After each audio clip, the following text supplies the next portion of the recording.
রাজনীতির মঞ্চে শক্ত অবস্থানে থাকা দীপুমণি এবার ভিন্ন পরিস্থিতির সম্মুখীন হলেন। ছাত্র জনতা আন্দোলনে মোদি দোকানি আবু সাইদকে হত্যার অভিযোগে মঙ্গলবার তাকে আদালতে তোলা হলে তিনি ফুঁপিয়ে কাঁদতে থাকেন। এমনকি সুনামি চলাকালেও থামেনি তার কান্না। এদিকে দীপুমণির বিরুদ্ধে আনা অভিযোগটি গুরুতর হলে আদালত তার পথে মানবিকতা দেখিয়েছেন।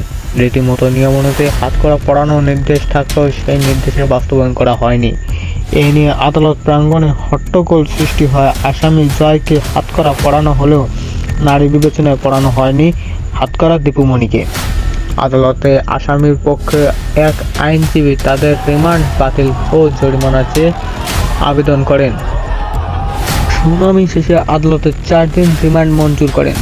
পরে আদালত প্রাঙ্গণে হামলা হয় দীপুমণি এবং সাবেক যুবক ক্রীড়া উপমন্ত্রী তারিক খান জয়ের উপর।